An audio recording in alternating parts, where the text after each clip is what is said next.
जो सुमिरत सिद्धि होई गणनायक करिबर बदन करहु अनुग्रह सोई बुद्धि राशि शुभ गुण सदना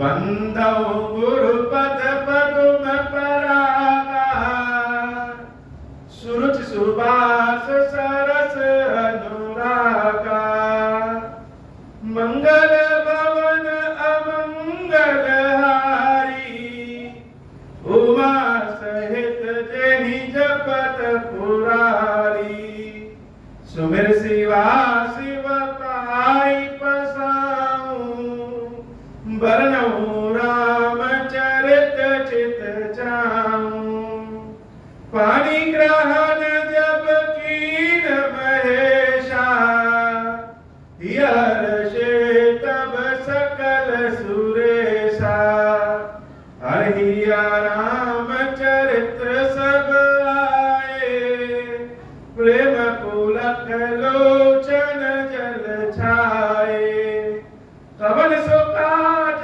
कठिन जग माही जो नहीं होई तात तुम पाही राम काज लगी तब अवतारा सुनत ही भयऊ पर्वतारा। हे महादेव, इस जीवन में बाबा, इस जगत में बाबा न कोई कार्य कठिन है, न ही कोई कार्य संभव है भैया। सारे कार्य सरल और संभव हो जाते हैं बाबा, अगर आपकी कृपा हो जाए। आज सावन का पूर्णिमा, सावन पूर्ण हो गया और महीने भर से जो महादेव जी की विशेष सेवा भक्तों के द्वारा की जा रही थी, आज जैसे पूर्णता को प्राप्त हो गई। वैसे कहने को तो सावन का महीना महादेव का है, लेकिन बाबा के भक्तों के लिए वर्ष का हर दिन, हर महीना महादेव का है और हर समय सावन ही। जितनी सेवा पूजा भगवान शंकर देवी पार्वती की जाए उतना ही कम। जो भगवान शंकर है वही माता पार्वती। पार्वती और शंकर एक दूसरे से अलग नहीं, एक दूसरे के पूरक, और दोनों में से एक भी अगर न रहे तो समझ लीजिए कोई नहीं रहे। यह बात तो हम बस चर्चा चली भगवान गिरीश्वर महादेव के रूप, स्वरूप, कृपा, महिमा, पार्वती मैया की दया, पार्वती मैया की कृपा देख सुन करके कह दिए। बरबस बार बार कहते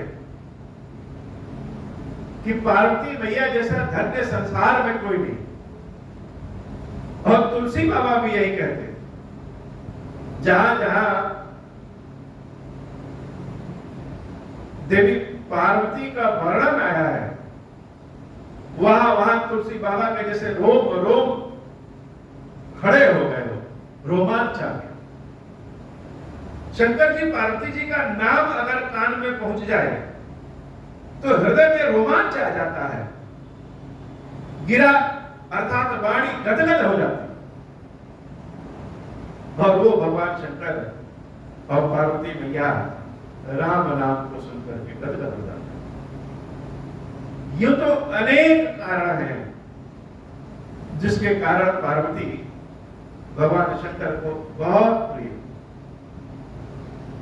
लेकिन उसमें सबसे बड़ा अगर कोई कारण है तो वह है राम जी की भक्ति। पार्वती मैया जान गई कि राम पे शंका करके, राम पे संदेह करके, राम की महिमा को न मान करके शंकर जी का प्रिय नहीं हुआ जा सकता। अथाह प्रेम करते थे देवी सती को शिव जी, लेकिन राम जी पे शंका के कारण दोनों दूर हो गए थे। तो पार्वती मैया को पता है कि हम चाहे कितने भी काम कर ले, लेकिन जब तक राम जी की भक्ति प्राप्त नहीं होगी तब तक शंकर जी प्राप्त नहीं होगी, शंकर जी की कृपा प्राप्त नहीं होगी। इसीलिए शंकर जी अगर किसी को धन्य कहें तो पार्वती मैया को कहें कि धन्य धन्य तुम राजकुमार, तुम समान नहीं को। जैसे यह मंदिर खीरेश्वर बाबा का है, और खीरेश्वर बाबा के मंदिर यद्यपि मेरे द्वारा स्थापित है, मुझे ऐसा भगवान ने महिमा दिया, भगवान की कृपा प्राप्त हुई कि मेरे जैसे पापी व्यक्ति के हाथ से भी महादेव स्थापित हो, लेकिन कल्याण यह बहुतों का करेंगे। मेरे न रहने पे भी न जाने कितने लोगों का कल्याण होगा।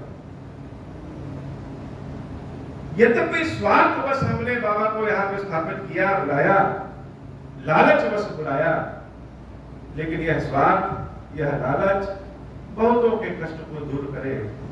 ऐसी ही मेरी प्रार्थना भगवान खीरेश्वर महादेव जी से, खीरेश्वरी मैया जी से इस सावन के पूर्णिमा के अवसर पर है। भगवान शंकर काशी में जो लोगों को मुक्ति का उपदेश देते हैं, जिसके कारण काशी प्रसिद्ध है। काशी प्रसिद्ध क्यों है? बाबा विश्वनाथ की कृपा के लिए। बाबा विश्वनाथ की कृपा क्या है? यूं तो अनंत कृपा है बाबा की, लेकिन काशी में जिसकी मृत्यु होती है उसकी मुक्ति हो जाती है।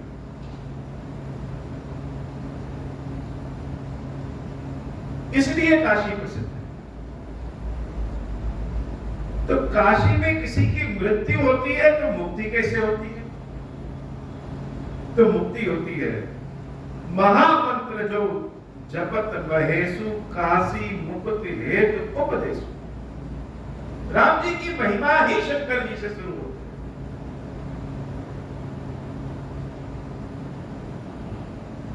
राम जी की महिमा के बारे में जब सुनेंगे, कृपा के बारे में सोचेंगे, तो शंकर जी स्वतः ही याद आ जाते हैं। तो काशी में जब किसी शरीर की मृत्यु होने वाली रहती है, तो महादेव उसके कान में जाकर के महामंत्र का उपदेश देते हैं। तो वह महामंत्र का क्या उपदेश क्या है? वह महामंत्र ही राम नाम। कितनी बड़ी महिमा है। काशी ब्रह्मांड प्रसिद्ध है, और काशी की प्रसिद्धि का कारण राम नाम। जिसने जिसने राम नाम की महिमा को जाना, पहचाना, अपनाया, डूबा, वह जैसे प्रसिद्ध हो गया। क्या ईश्वर और क्या जीव। भगवान शंकर तो स्वयं ईश्वर है। कल हम लोगों ने कथा में सुना कि गणेश जी प्रथम पूज्य क्यों हुए? महिमा जास जान गण राव। केवल राम नाम की महिमा जान गए, अनायासी न जानते हुए भी राम राम राम राम राम राम राम राम करके राम राम को ढूंढ रहे हैं, राम राम को सोच रहे हैं, राम राम को रट रहे हैं और राम को ही पाना चाहते। 7 प्रदक्षिणा उन्होंने शंकर जी और पार्वती जी की लगा दी, और भगवान शंकर इतने प्रसन्न हो गए कि आशीर्वाद दे दिया कि प्रथम पूज्य बहुत बूढ़ी हो जाएं, बहुत शक्तिशाली हो जाएं, लेकिन भगवान की भक्ति न मिले, राम नाम का प्रभाव स्वभाव न जान पाए, तो सब व्यर्थ। यह तो ईश्वर है, भगवान शंकर स्वयं ईश्वर, गणेश जी स्वयं ईश्वर। यह राम नाम की महत्ता जान गए तो यह हालत है। लेकिन मनुष्यों का क्या? मनुष्यों में भी कोई है जो राम नाम की महत्ता जाना हो जग प्रसिद्ध हो गया हो। तुलसी बाबा कहते हैं, जान आदि कवि नाम प्रताप, भय शुद्ध करी उल्टा जाप। जग प्रसिद्ध, हर व्यक्ति वाल्मीकि जी महाराज को जानता है। जो राम को जानता है वह वाल्मीकि को भी जानता है। इससे बड़ी महत्व क्या होगा। जो आदि कवि हैं, वाल्मीकि जी की कथा ये तो सब जानते हैं, अनेक बार सुने हैं, आगे भी अनेक बार सुनेंगे। लेकिन वाल्मीकि जी की कथा प्रसंग, व्यक्तिगत की बात करें तो मेरे हृदय को बहुत छूती। सब लोग जानते हैं कि वाल्मीकि जी पहले रत्नाकर नाम के डाकू थे। रास्ते में, रात्रि में, जंगलों में अपने सदस्यों के साथ राहगीरों को लूटते रहते थे। एक बार एक ऋषि मुनि उस रास्ते से जा रहे थे तो रत्नाकर डाकू ने उन ऋषि मुनि को पकड़ लिया। कोई कहता है कि वह ऋषि मुनि नारद जी थे, कोई कहता है कि सप्त ऋषि थे। सबकी अपनी अपनी कथा, हरि अनंत हरि कथा अनंत। तो ऋषि मुनि को जब उन्होंने पकड़ लिया और कहा, महाराज जो कुछ हो आपके पास सब मेरे हवाले कर दीजिए, तब जा पाएंगे, नहीं तो जा नहीं पाएंगे। वह ऋषि बड़े प्रसन्नचित्त हुए, जो कुछ था वह सब तो हम पहले ही भगवान के हवाले कर चुके, अब मेरे पास बचे क्या है? और जो मेरे पास बचा है वह तुम लोगे नहीं। रत्नाकर डाकू कहा, महाराज आप भले बहुत ज्ञानी होंगे, लेकिन हमको मूर्ख ना बनाइए। जो कुछ है सब मेरे हवाले कर दीजिए।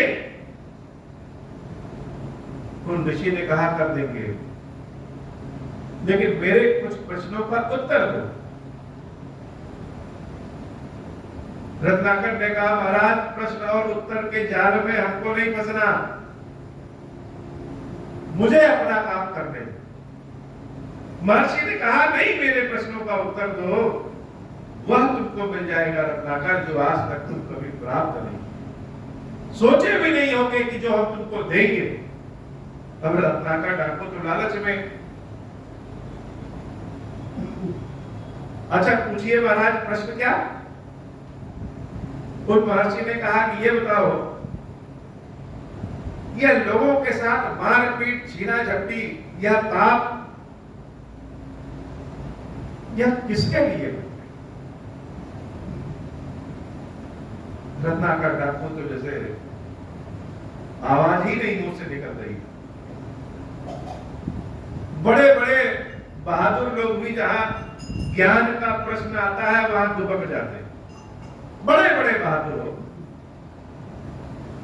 कोई बच्चे सब बहुत स्मार्ट बनते हैं और उनसे पूछ दीजिए कोई सवाल कि एलिफेंट की स्पेलिंग बताओ तो सारी सिट्टी पिट्टी गायब हो जाती। वैसे रत्नाकर डाकू के तो मुंह से आवाज ही नहीं निकल रहा। बार बार महर्षि के पूछने पर रत्नाकर ने कहा, महाराज इसी छीना झपटी लूट खसोट से मेरा घर चलता है, अपने परिवार के पालन के लिए हम यह करते। महर्षि ने कहा, बहुत अच्छी बात, यह जिम्मेदारी है। जो तुम धन लूट के ले जाते हैं उससे तुम्हारे परिवार को सुख होता है, सब सुखी होते हैं, लेकिन एक बार जाकर के अपने परिवार से पूछ लो कि यह लूट खसोट करने से जो पाप होता है, क्या वह पाप के सहभागी बनेंगे? जब नरक में उनको गर्म तेल में भूजा जाएगा, जब किसी जन्म में दलिद्र बनेंगे, कोढ़ उत्पन्न हो जाएगा, नाना प्रकार की व्याधियां उत्पन्न हो जाएंगी, नाना प्रकार के संकट उत्पन्न होंगे, तो क्या वह उस पाप के भागीदार बनेंगे तुम्हारे साथ? बस इतना पूछ करके चले आओ, उसके बाद हम तुमको वो देंगे जो आज तक किसी ने दिया है। रत्नाकर ने कहा, महाराज आप इतना बेवकूफ समझे कि हम उधर पूछने जाएं और आप यहां से प्रस्थान कर जाएं? महर्षि ने कहा, तुम्हारे पास तो बहुत सारे सदस्य हैं, इनसे कह दो कि मेरी देखरेख यही करे, मेरा हाथ पैर बांध दो, पूछ किया। रत्नाकर अपने घर जाता है और अपने परिवार के सदस्यों से पूछता है कि जो हम धन लेकर के आते हैं उससे तुमको सुख मिलता है, उससे तुम्हारा पेट भरता है? सबने एक स्वर में कहा, हाँ भरता है। सुख के भागीदार हो? सबने कहा कि हाँ सुख के भागीदार हैं। तो अगला प्रश्न रत्नाकर ने कहा कि क्या दुख और पाप के भी भागीदार बनोगे? परिवार के सदस्यों का जैसे चेहरे का रंग ही उड़ गया। दुख और पाप का कैसा भागीदार? रत्नाकर ने कहा कि जो हम धन ले आते हैं वह पाप करके ले आते हैं, और इसका सुख उपभोग अगर तुम करते हो तो पाप के भी तो भागी बनना पड़ेगा। सारे सदस्यों ने एक स्वर में कहा कि नहीं नहीं, हम पाप के भागीदार क्यों बने? यह तो तुम्हारा कर्म है, तुम्हारी जिम्मेदारी है कि तुम हम लोग का पालन पोषण करो। तो हम पाप के भागीदार नहीं बनेंगे, पाप तुम करो और भागीदार हम। अरे तुमको जैसे मर्जी करे, तुम्हारी यह जिम्मेदारी है कि हम लोगों का निर्वहन कराओ तो तुम करो। जैसे लगा कि रत्नाकर को किसी ने झापड़ मार दिया, शरीर की चोट ठीक हो जाती है लेकिन हृदय की चोट ठीक नहीं होती है। रत्नाकर अपना मुंह गिराए हुए उन महर्षि के पास आता है और महर्षि के चरणों में गिर पड़ता है कि महाराज क्षमा करिएगा, आज आपने हमारी आंखें खोली। पाप का भागीदार संसार में कोई नहीं है, सुख के सब भागीदार हैं। यह कथा जैसे हम सब के साथ की, हम सब के जीवन की, हम सब वाल्मीकि। न जाने कितनी जिम्मेदारियां अपने सर पे ओढ़ लेते हैं, जैसे लगता है कि शेषनाग की तरह धरती हम ही उठाए हैं, हम नहीं रहेंगे तो यह कैसे हो। बड़े बड़े राजा महाराजा सूरवीर आए और चले गए, धरती वैसे की वैसे घूम रही। तो कुछ तो दबाव रहता है और कुछ हम अपने अहंकार के कारण, अपने मोह के कारण दबाव अपने ऊपर और ले लेते हैं कि हम नहीं रहेंगे तो क्या, हम नहीं रहेंगे तो क्या होगा। सारा संसार तो भगवान चलाते हैं। उन महर्षि ने रत्नाकर को कहा कि जो सुख और दुख दोनों में भागीदार है तो उसके साथ रहो। अब रत्नाकर कोई पढ़ा लिखा तो है नहीं, बहुत बड़े बड़े मंत्र पढ़ नहीं सकता, सेवा अनुष्ठान कर नहीं सकता। तो उन महर्षि ने उन रत्नाकर को राम नाम का मंत्र दिया कि जहां बैठो वहीं राम राम राम राम राम राम राम राम करते रहो, यही सबसे बड़ा मंत्र।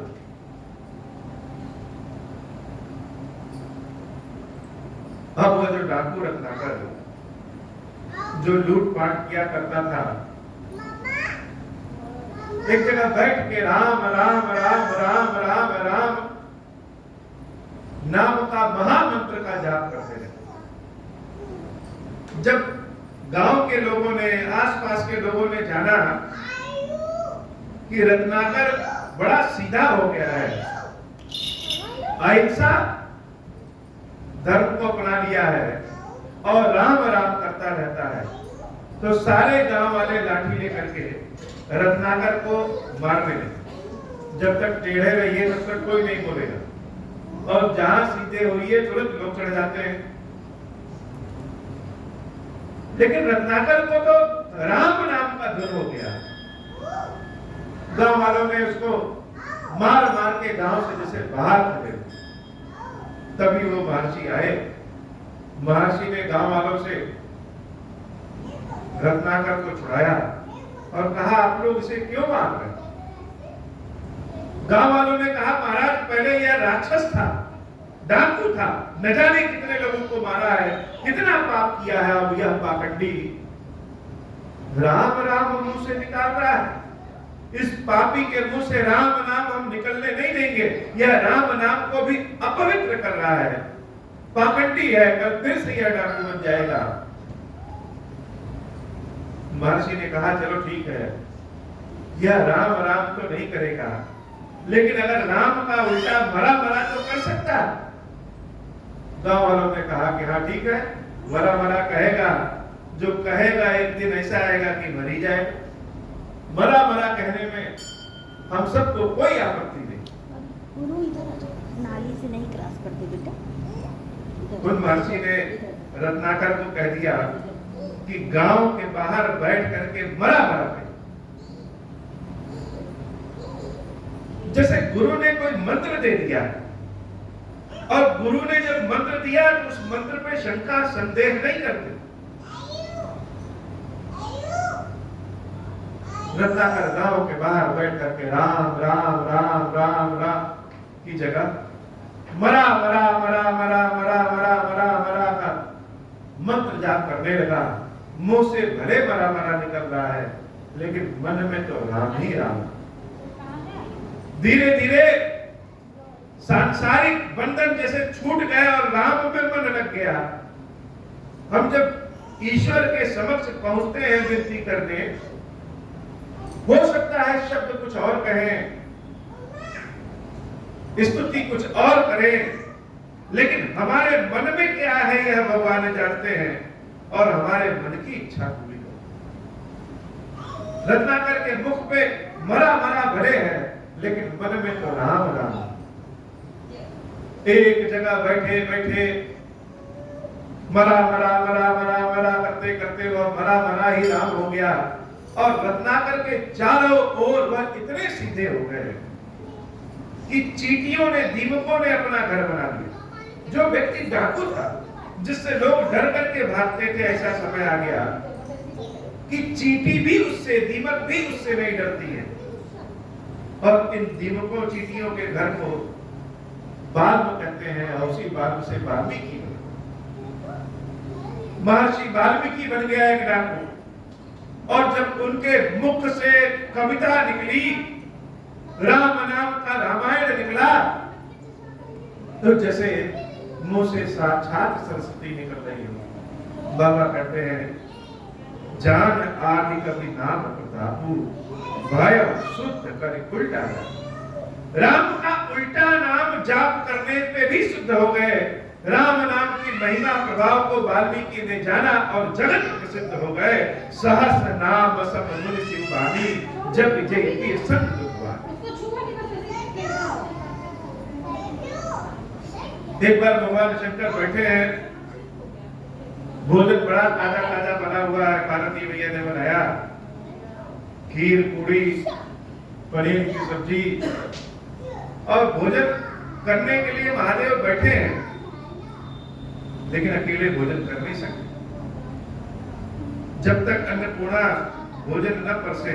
पार्वती जी के अनेक रूप हैं, अनेक रूप है पार्वती जी, लेकिन कौन सा रूप देवी पार्वती का भगवान शंकर को सबसे प्रिय है? तो देवी का अन्नपूर्णा रूप सबसे प्रिय शिव जी को। ऐसा इसलिए नहीं कि केवल शिव जी को भोजन कराती, ऐसा इसलिए है कि भगवान शंकर के भक्तों को भी देवी अन्नपूर्णा भोजन कराती। तो प्रतीक्षा में बैठे हैं कि देवी पार्वती आए तो भोजन करें, और पार्वती भी अपनी सेवा पूजा आराधना में लगी है। एक बार भगवान के नाम पे शंका किया, राम जी पे शंका किया, तो शिव जी से दूर जाना पड़ा। तब से पार्वती मैया सारे काम छोड़ देती है, लेकिन पूजा पाठ नहीं छोड़ती। और भगवान शंकर इंतजार कर रहे हैं कि देवी पार्वती आए। आवाज भी लगाई कि देवी आप कहाँ हैं, जल्दी आइए। देवी ने कहा प्रभु आप भोजन कर लीजिए, अभी हमें भगवान विष्णु के 1000 नाम का जाप।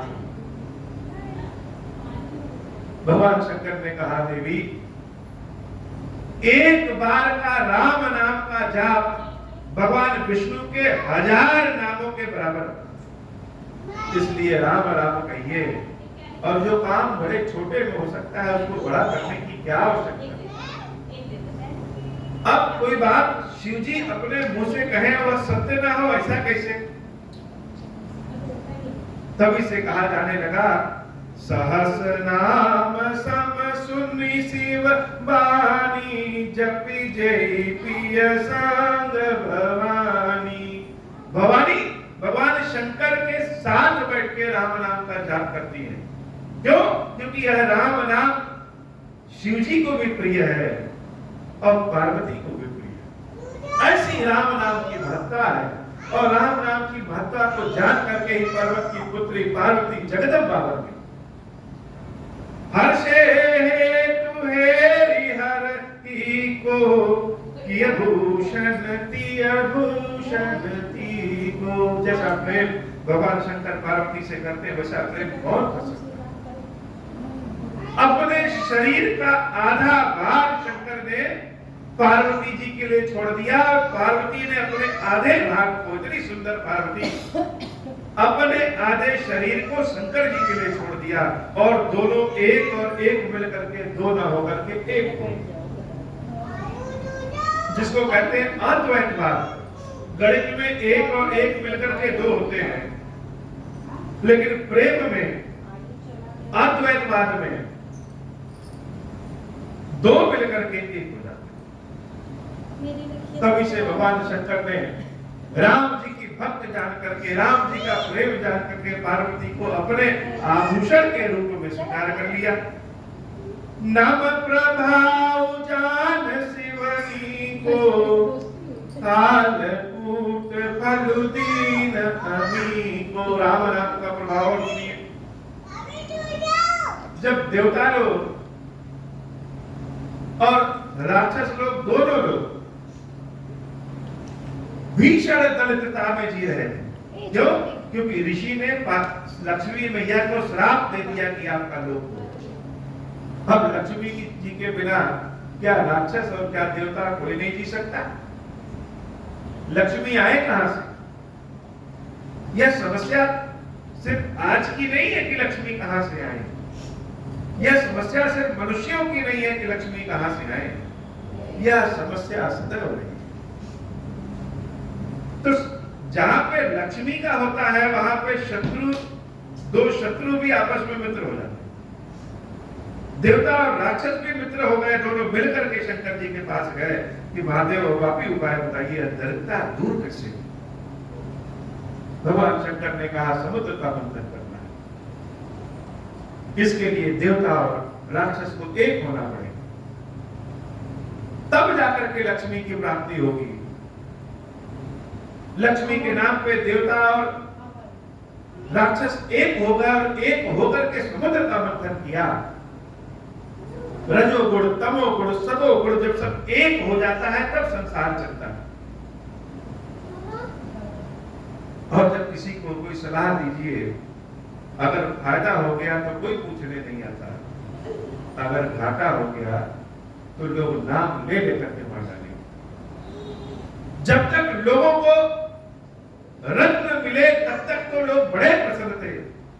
भगवान शंकर का किसी ने नाम भी नहीं लिया, लेकिन जैसे समुद्र मंथन से विष निकला, चारों ओर तबाही मच गई और सब कहने लगे कि शंकर जी ने ही बताया था। हम तो पहले कम से कम जी रहे थे, अब तो इस विष के प्रभाव से जैसे मृत्यु ही हो गई। सब भगवान शंकर का नाम ले लेकर के उड़ाना देने लगे कि शिव जी ने ही बताया था, इसलिए यह दुर्गति हुई। मान अपमान का भगवान शंकर को भय नहीं रहता, लेकिन लोगों का कल्याण कैसे हो, यही शंकर जी चाहते हैं। भगवान शंकर 14 रत्न तो देवता और राक्षसों ने आपस में बांट लिए, लेकिन जब विष का नंबर आया तो भगवान शंकर आए और शिव जी ने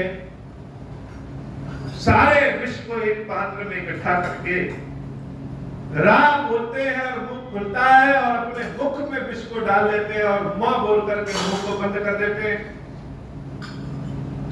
भगवान राम के नाम, राम नाम के प्रभाव के कारण वह विष ही अमृत। लोग अमृत पी करके अमर होते हैं। भगवान शंकर राम नाम के प्रभाव के कारण विष पी करके अमर हो गए, प्रसिद्ध हो गए। कहते हैं तभी से यह सावन का महीना मनाया जाने लगा, क्योंकि विष की गर्मी जब सर पे चढ़ी, ऐसा दृश्य देख करके लोग परेशान हो गए और जिसके पास जो रहा वही ले करके भगवान शंकर के ऊपर चढ़ाना शुरू किया कि जरा शांति मिले।